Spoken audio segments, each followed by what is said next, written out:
Welcome into the On3 studios here in Nashville, Tennessee. It is Thursday morning and there's a lot going on. The transfer portal's popping, All-American games are going on, commitments are taking place, and we got the national championship on Monday. Oh, and also, guess what? The sun is out in Nashville. I think this is the first time all year, so you know it's going to be a good day. We got a lot to cover in recruiting, and we're about to get it going. But first, hit subscribe for me. If you watched any of my videos in 2023, and I know you did, please hit subscribe to the On3 Recruit channel because we are doing it for all of 2024.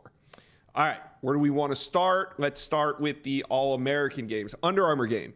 It was yesterday on Wednesday. The All-American Bowl in San Antonio is on Saturday. So the Under Armour game was in Orlando. And, you know, remember back in the day when all those guys used to commit during the game? Doesn't really happen anymore because of the way that players now early enrollee.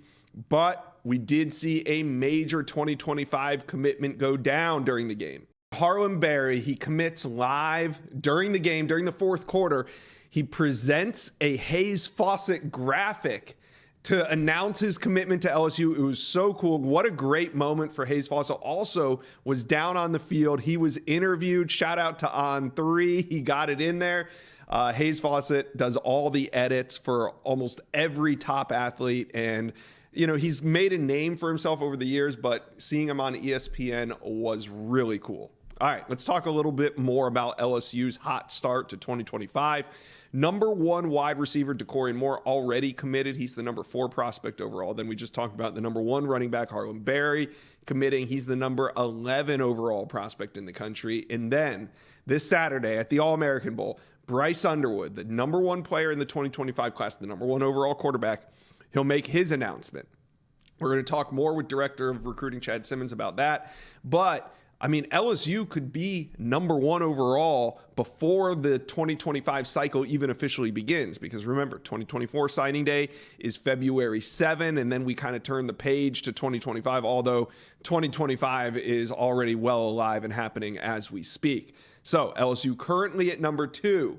But when Bryce Underwood announces on Saturday, the Tigers could end the weekend as the number 1 team in the On3 industry rankings for 2025.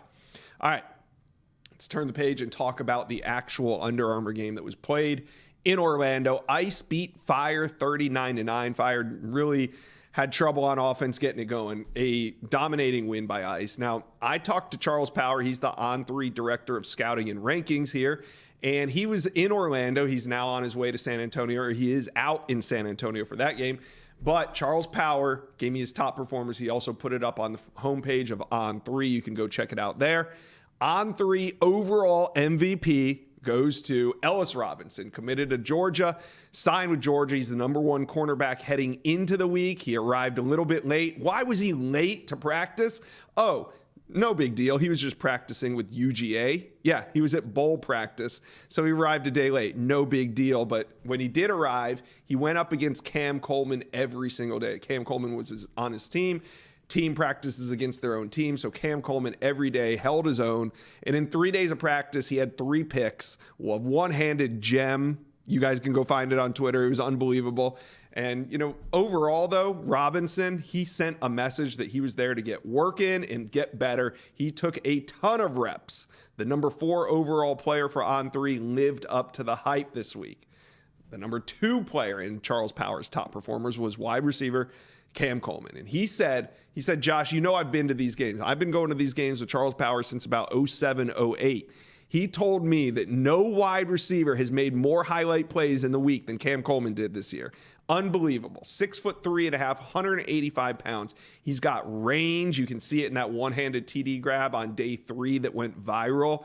Also, he has the size, but he also has the speed. One of the fastest players at the event. He's a special talent. That's why he ranks number 5 in the On300 rankings. Number 3. Ife Obadegwu, committed to Oregon, signed with Oregon, locked it down all week, and he was rewarded with a pick 6 in the game. He goes 6'1", 190 pounds with arms that measure over 34 inches. He's the number 241st ranked prospect overall. I think he's got some stock up when the new rankings drop in a couple weeks in January. Number 4, Booker Pickett, committed to Miami, had an excellent showing. He's a dynamic pass rusher, dominated Team Fire offensive line during the game. Look at the stat line. During the All-Star game, best on best, he had 2 sacks, 2.5 tackles for loss, and a forced fumble. Now, Booker Pickett, he's heading to Miami, needs to put on a little size, but he has a high motor and great burst off the line. Could be a great pass rusher down there in Coral Gables. Number 300 overall in the On 300, I think stock up here. He could see a rankings bump when those drop in a couple weeks. Number 5, defensive lineman Dominic McKinley, flipped to LSU just a few days ago, and boy, did he deliver. The number 1 player in the state of Louisiana, top defensive lineman for Charles Power throughout the week, and I see why. He's 6'5", 290, great combo of size, length, athleticism, and flexibility. Here's a quote from Charles from the week, quote, "He was essentially unblockable," end quote. That's all you need to know. Dominic McKinley was dominant. Then checking in at number 6, you got Ryan Williams, 5-star wide receiver, committed to Alabama. He will sign in February. Auburn, Texas, trying to flip him. Cornerback Ryan Mack, only a 3-star, another stock up guy after finishing number 7 overall in Charles Power's top performers. I think we see Ryan Mack get a bump. Same with Zena Umeozulu, committed to Texas. Every time I talk to Jerry Hamilton, he always mentions the edge rusher heading to Texas as one of the standouts in that class. Justin Williams, an elite linebacker, showed his stuff, committed and signed to Georgia. And edge Jordan Ross, signed to Tennessee, rounds out Charles Power's top 10 performers from Under Armour game. Now, a couple more notes. DJ Lagway, got to mention him. He was the top QB there during practice all week. He stood out. Now, he unfortunately missed much of the game. His foot got stepped on. He's had a little injury. I don't think it's anything serious, but he did miss much of the game.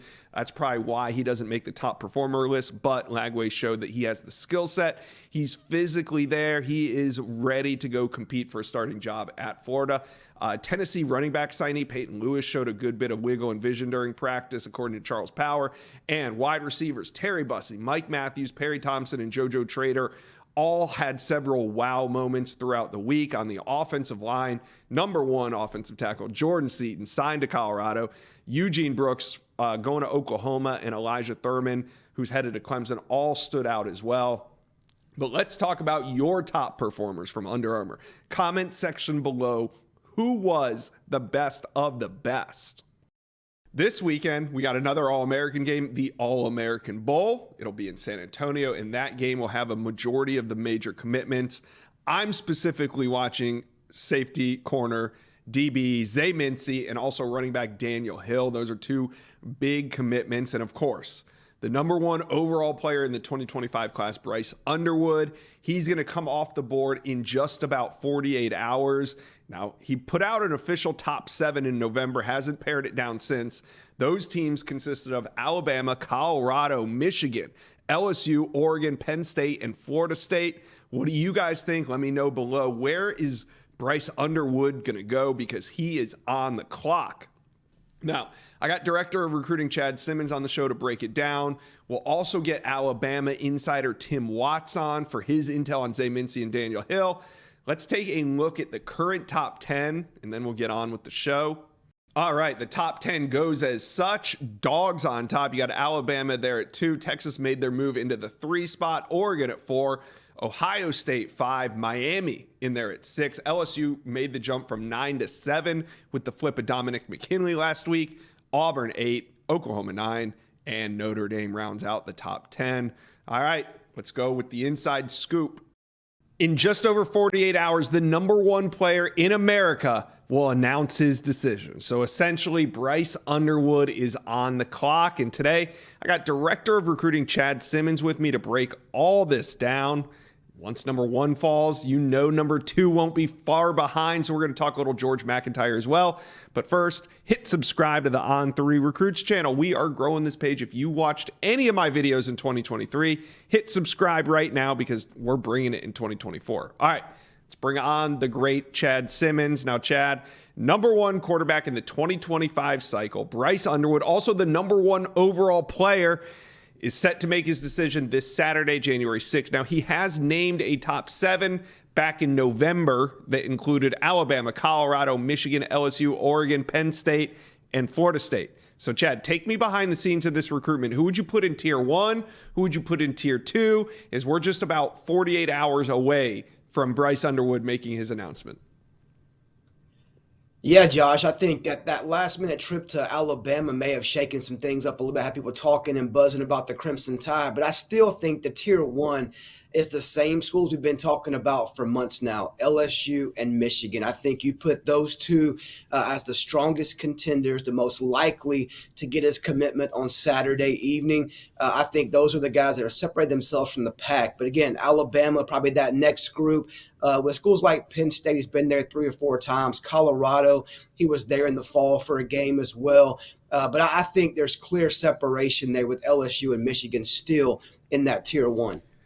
Yeah, it's a little unusual because we don't see LSU recruiting the state of Michigan all that often. But when the number 1 player in America is there, you can understand why. But what has LSU done so far to put themselves in this position as maybe even the favorite heading in?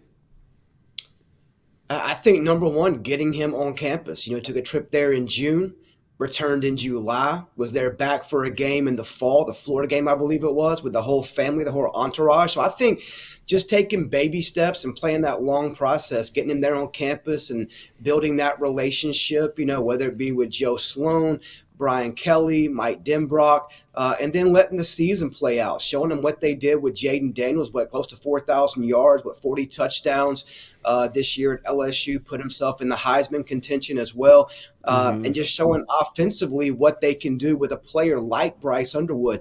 And I think, to me, just those two things, getting him on campus, building those relationships, and then the proof what they could do with a guy like him, like Jaden Daniels. And on the opposite side of this, Michigan fans have to be scratching their heads, right? They're beating Ohio State every year. They made the playoffs last year. They're in the national championship this year. Why hasn't Michigan been able to get real traction with Bryce Underwood as we head into his decision?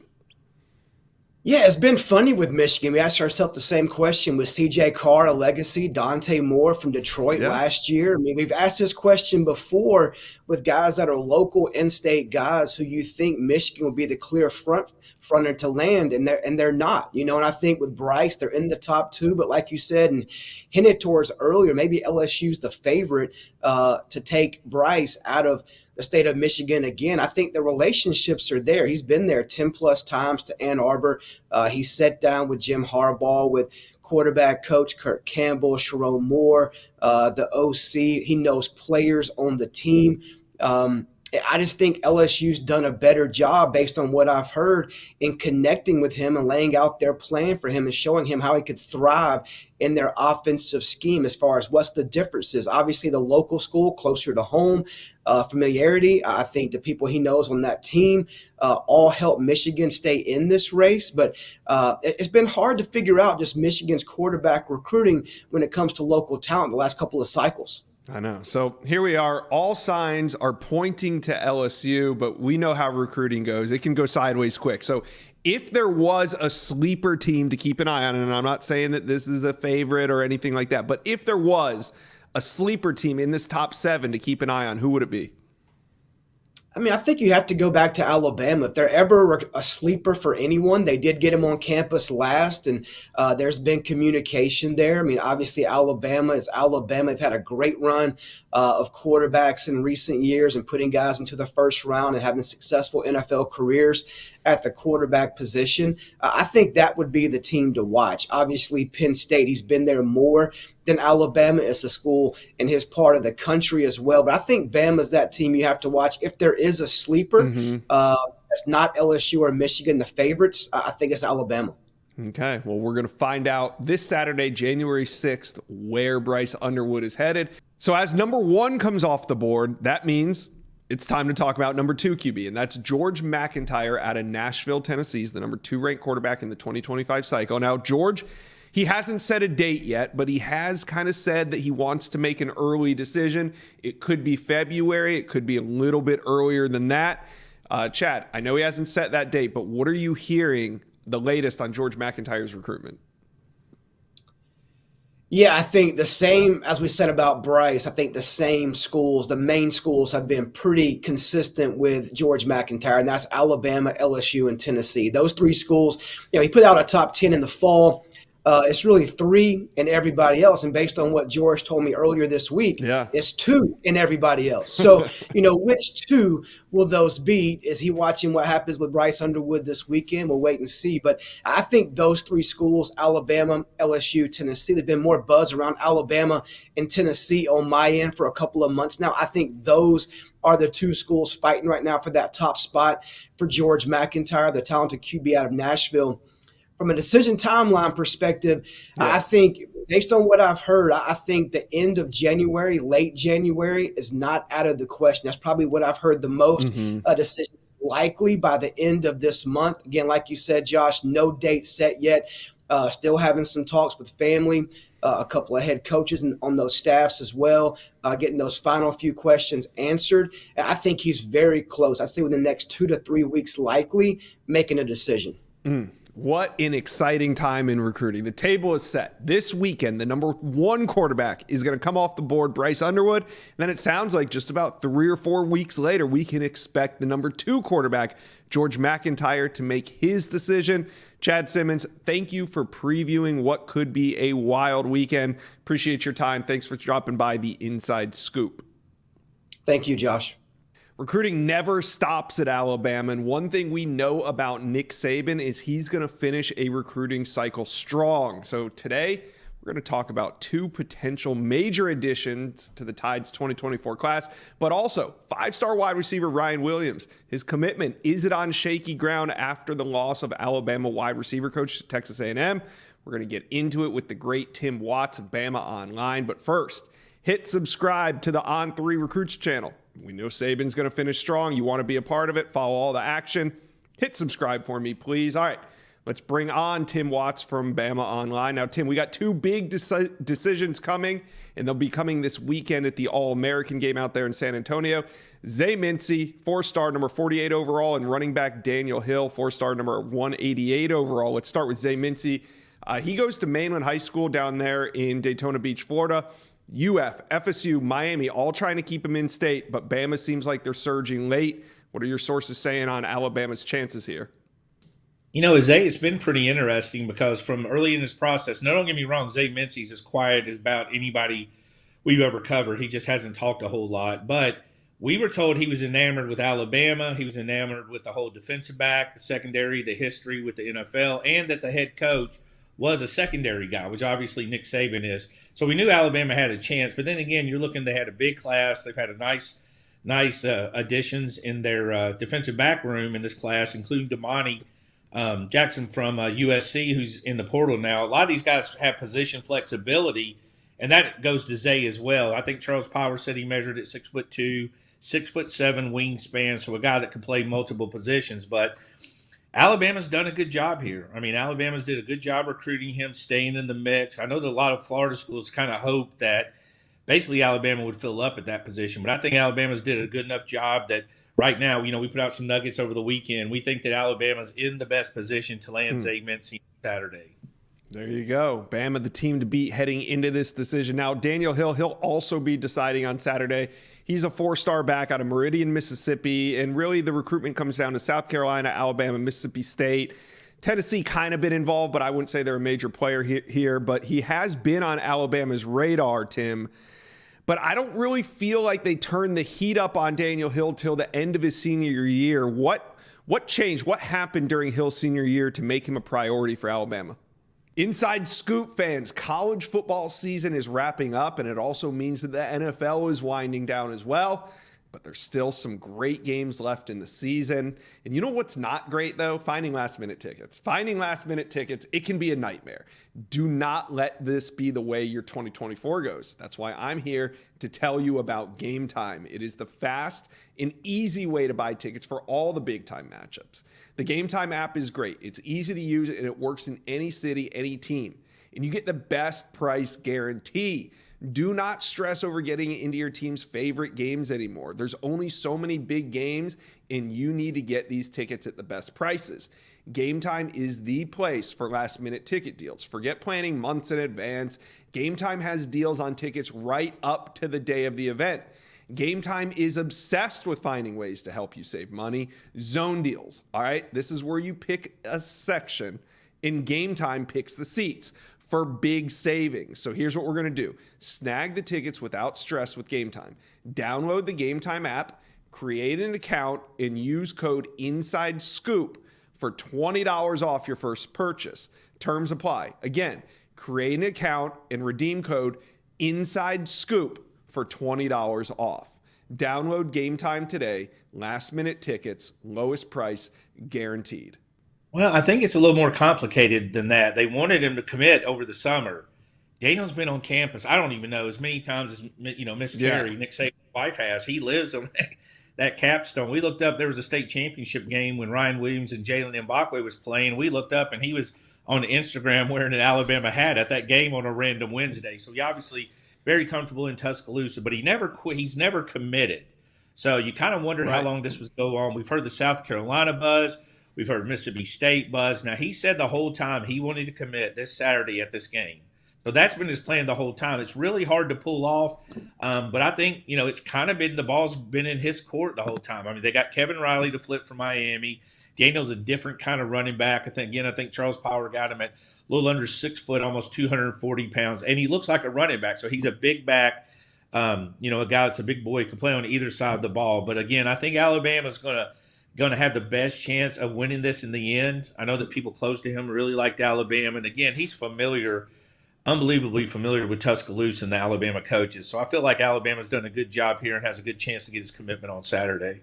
All right. Sounds like they could go 2 for 2 on Saturday with their targets. We'll have to see on that. The game is Saturday, January 6th. All right. Now, I teased it at the top. Alabama is losing their wide receiver coach, Holloman Wiggins, to Texas A&M. And Ryan Williams, he's kind of there's been a lot of rumors swirling about him. He reclassified from 25 to up to 24. But does the loss of Holloman Wiggins have any impact on Ryan Williams' recruitment? I wouldn't say it has no impact, but I think it's a limited impact because Alabama really does a good job of recruiting. They say it takes a village to raise, a kid. Well, it takes a village for Alabama to recruit somebody. Travaris Robinson is probably the key there. T-Rob, the defensive back coach at Alabama, great relationship with the dad, great relationship with the kid. I've heard him say he's part of the family, so he's heavily involved.